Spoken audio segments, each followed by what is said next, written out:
Di awal cerita, mengisahkan sebuah pulau yang bernama Lunari. Pulau ini sangat makmur yang diciptakan oleh Dewi Cahaya. Tanah itu juga ditinggali oleh berbagai ras, dan di masing-masing ras memiliki sosok raja untuk menjaga keseimbangan dunia. Namun ada satu raja yang berkeinginan untuk menguasai seluruh dunia. Dia adalah sang tirani yang terkuat. Sang Raja Iblis tak terkalahkan.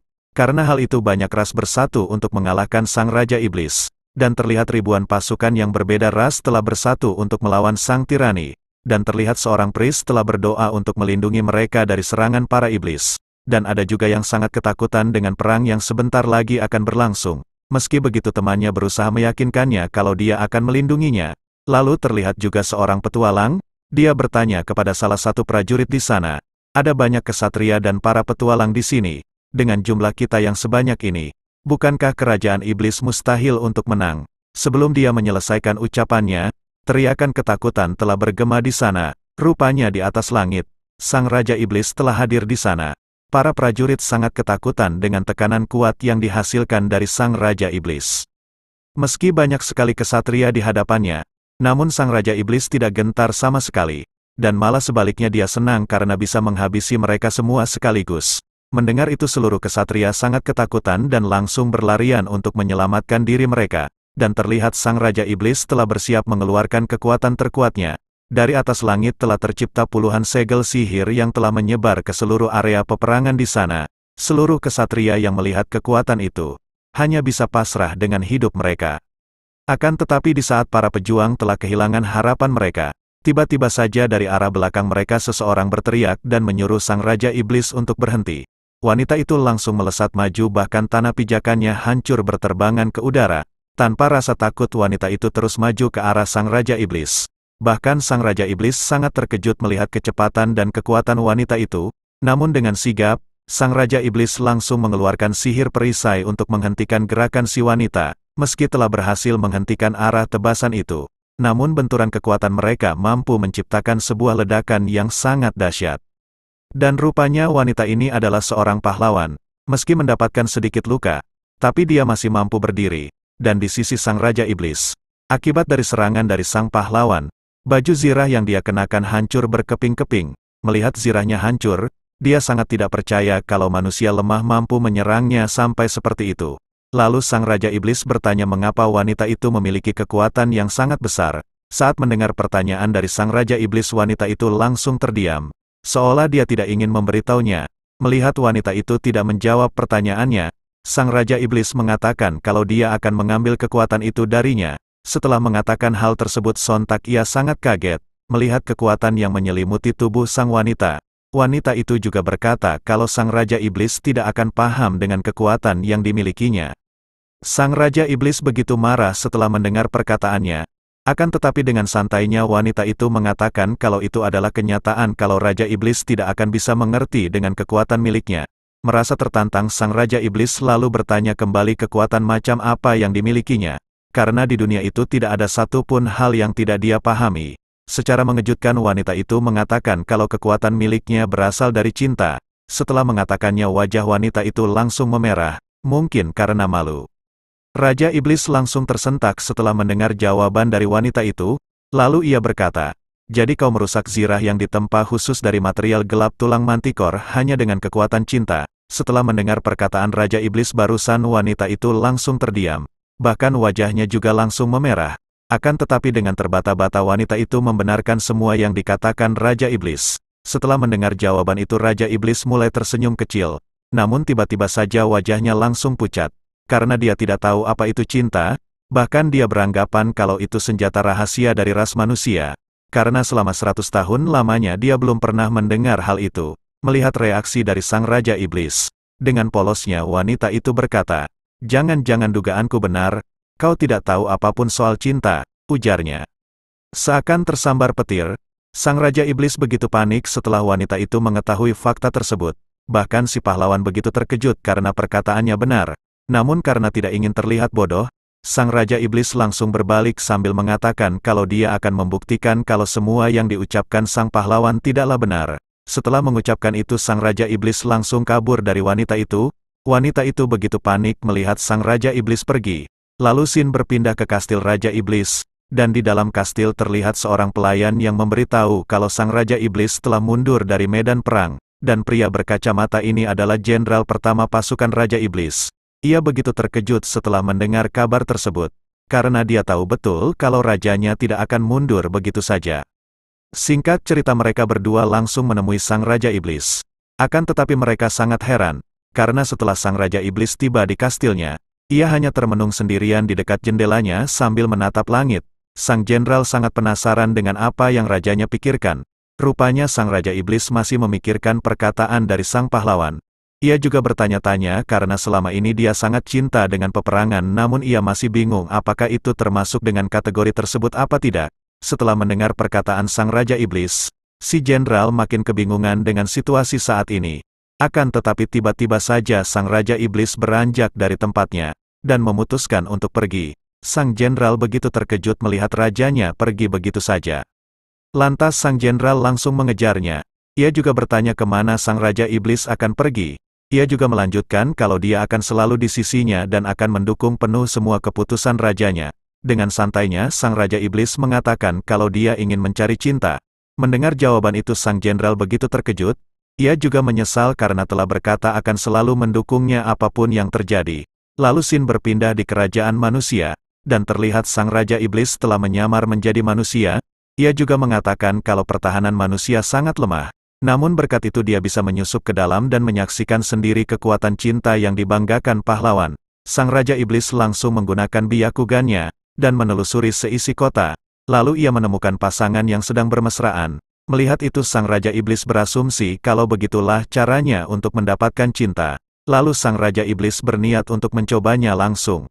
Karena pengalaman adalah guru yang terbaik, setelah mencari-cari akhirnya ia menemukan seorang wanita di sana.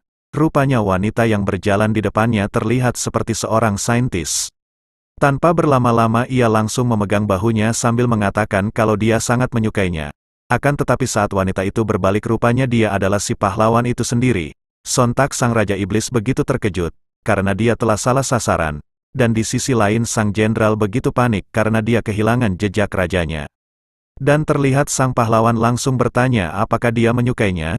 Mendengar itu Sang Raja Iblis begitu panik, karena dia takut identitasnya ketahuan. Ia juga begitu malu jika dia mengaku pasti dia akan ditertawakan. Dengan semangat yang berapi-api dia akan membuat sebuah alasan yang bisa diterima oleh manusia. Namun bodohnya ia malah mengatakan kalau dia sangat menyukai gaya bertarung sang pahlawan. Mendengar perkataan itu sontak sang pahlawan mulai curiga. Lalu dia langsung bertanya dari mana dia tahu semua itu. Namun ia langsung menyadarinya, dan dengan cepat sang pahlawan menjaga jarak darinya dan berkata, hanya ada satu orang di dunia ini yang tahu, dan dia berhasil memojokkanku sampai aku menggunakan seluruh kemampuanku. Berani sekali kau menampakkan wajahmu di sini, Raja Iblis Dazel. Oke, mulai sekarang kita panggil Dazel. Setelah mengetahui itu, sang pahlawan langsung berkeringat dingin, dan rupanya ia begitu panik karena dia belum siap berbicara dengan Sang Raja Iblis. Itu semua dikarenakan ucapannya waktu itu saat mengungkapkan kekuatannya kepada Dazel, dan terlihat wajahnya langsung memerah saat dia mengingat kembali pertarungannya waktu itu, yang padahal dia tidak benar-benar mengatakan kalau kekuatannya berasal dari cinta. Namun ia menyadari sesuatu, ia teringat kembali dengan perkataan Sang Raja Iblis, dan beranggapan kalau reaksi Dazel waktu itu hanya untuk membuatnya lengah. Ia juga beranggapan kalau mustahil Dazel menganggap serius perkataannya waktu itu. Yang padahal si Dazel begitu percaya kalau kekuatan sang pahlawan memang berasal dari cinta. Meski begitu sang pahlawan bertekad kalau peperangan itu takkan terjadi lagi. Ia langsung mengaktifkan kekuatannya. Melihat itu Dazel begitu terkejut dan ingin kabur dari sana. Akan tetapi para warga yang melihat cahaya yang begitu terang langsung menoleh ke arah cahaya itu. Mereka sangat kagum melihat sosok yang mereka anggap wanita suci di depannya. Sang pahlawan begitu panik melihat warganya langsung mengerubuninya untuk meminta berkah darinya, dan terlihat sang pahlawan sangat kewalahan dan meminta tolong. Dazel begitu heran melihat tingkah laku manusia di depannya. Namun ia juga tidak tega jika harus meninggalkan si pahlawan begitu saja. Dan terlihat si pahlawan begitu kewalahan dengan sikap warganya. Sambil mengeluarkan air mata ia begitu takut jika kekuatannya sampai melukai orang tidak bersalah. Akan tetapi dengan cepat Dazel langsung berada di sana sambil memegang tangan si pahlawan. Dazel langsung menjentikkan jarinya yang membuat mereka langsung menghilang dari sana. Lalu scene berpindah di suatu tempat, Dan tak lama kemudian sebuah dimensi muncul di sana. Dan tak lama seseorang keluar dari dalam dimensi tersebut. Dan rupanya itu si pahlawan. Ia begitu pusing dan bertanya-tanya apa yang baru saja terjadi padanya. Akan tetapi saat ia membuka mata, rupanya ia telah berada di atas tubuh Dazel. Menyadari itu dengan sangat panik sang pahlawan langsung menjauh darinya. Ia juga bertanya di mana dia sekarang. Dan dengan santai Dazel mengatakan kalau mereka sedang berada di kamarnya. Mendengar itu wajah sang pahlawan langsung memerah, ia juga menyadari kalau dia telah berada di kastil Dazel. Setelah mengetahui fakta tersebut, sang pahlawan begitu marah dan dia tidak mau percaya kalau Dazel telah membantunya. Namun dengan santainya Dazel mengatakan kalau itulah yang sebenarnya terjadi. Tanpa berpikir panjang sang pahlawan langsung mengeluarkan sihir pedang cahayanya sambil mengatakan kalau dia akan membunuh Dazel. Si pelayan yang mendengar kegaduhan di kamar Dazel, ia langsung masuk ke dalam kamarnya sambil menanyakan kapan Dazel datang. Namun saat ia membuka matanya, ia begitu terkejut melihat sang Raja Iblis membawa seorang wanita ke kamarnya. Ia begitu malu dan langsung berlari keluar dari kamar Dazel sambil meminta maaf. Dazel begitu heran dengan tingkah laku pelayannya itu. Beberapa hari kemudian di kerajaan manusia, terlihat sang pahlawan baru kembali ke rumahnya. Ia begitu kesal. Karena telah sekian lama ia mendambakan jalan-jalan santai di kerumunan kota. Namun semuanya menjadi rumit setelah dia bertemu dengan Dazel. Sambil tiduran di kasurnya ia bertanya-tanya dengan tingkah laku Dazel. Ia melihat kalau Dazel seperti ingin bertarung dengannya akan tetapi Dazel tidak menarik pedangnya sama sekali. Meski begitu ia masih mencurigai Dazel kalau dia sedang merencanakan sesuatu. Setelah kejadian itu sang pahlawan kehilangan semangat bertarungnya. Ia juga sangat lelah karena telah terbang sejauh 15.000 kilometer. Namun ia begitu senang karena besok akademi akan dimulai.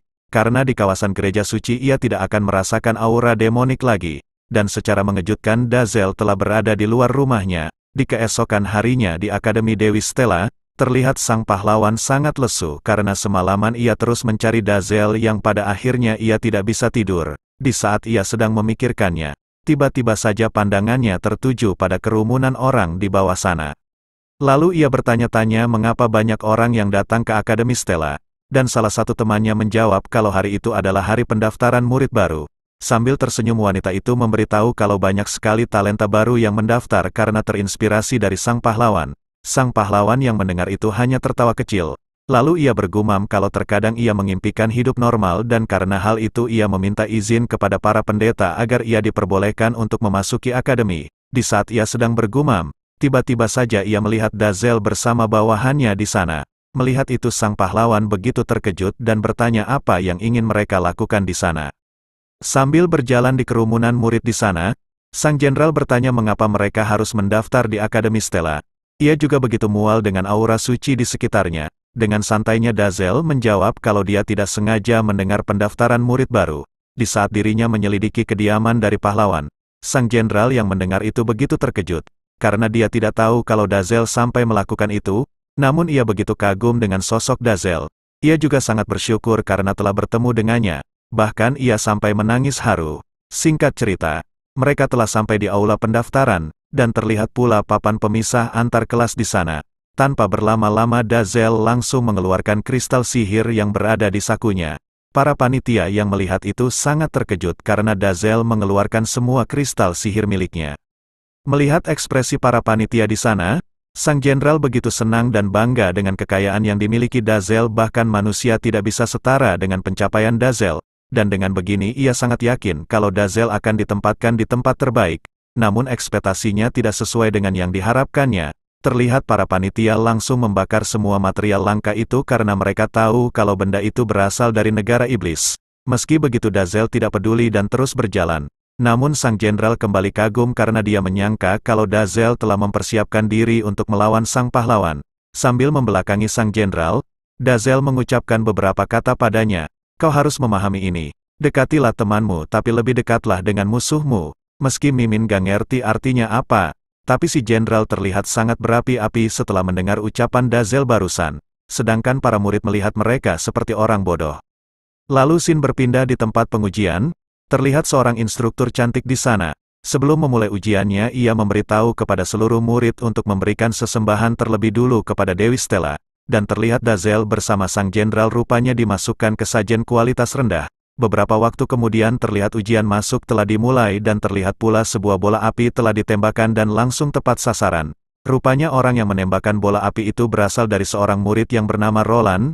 Para murid sangat kagum melihat Roland mampu menembakkan bola api tepat mengenai sasaran. Rupanya si Roland berasal dari sajen kualitas tinggi, dan rupanya si Roland menembakkan bola api itu dengan jarak 10 meter doang, ialah kena semua sasaran. Sedangkan untuk sajen kualitas rendah, mereka diberi jarak 100 meter, si jenderal yang menyadari itu bergumam, sudah jelas kalau ujian ini sangat mudah untuk para murid sajen kualitas tinggi. Apa-apaan manusia ini? Mengapa mereka sangat terobsesi dengan kelas sosial? Gumamnya, dan tak lama panitia memanggil Dazel untuk maju ke depan, dan terlihat pula Ronald menyebut Dazel sebagai orang udik. Mendengar itu jelas sang jenderal begitu marah. Di saat Dazel telah bersiap mengeluarkan sihir, tiba-tiba saja fokusnya beralih kepada para wanita di belakangnya. Mereka terus meneriaki Ronald sambil mengatakan kalau mereka menyukai Ronald. Dazel yang mendengar itu merasa heran mengapa Ronald begitu dicintai. Lalu Dazel berpikir dan berkata, begitu. Jadi supaya mendapatkan suara cinta sebanyak itu, seseorang harus menunjukkan kehebatan mereka meski mereka miskin. Pikirnya, sambil menghela nafas Dazel bersiap menggunakan sihir terkuatnya yang bernama Meteor Storm. Dalam sekejap dari atas langit telah hadir puluhan meteor yang sudah bersiap menghantam tanah. Meski sihir meteor itu hanya level 1 tapi sang jenderal begitu bangga dengan tuannya. Sedangkan para murid di sana begitu terkejut dan kagum karena bisa melihat sihir kuno. Melihat meteor akan jatuh menimpa akademi, sang pahlawan langsung berlari menuju pusat meteor itu akan jatuh, dan dengan sigap sang pahlawan langsung mengeluarkan sihir perisai yang langsung menyelimuti akademi. Pada akhirnya ia berhasil melindungi akademi. Dan terlihat si pahlawan begitu kelelahan setelah dia menggunakan sihir tersebut. Meski begitu ia langsung berjalan menghampiri Dazel di sana.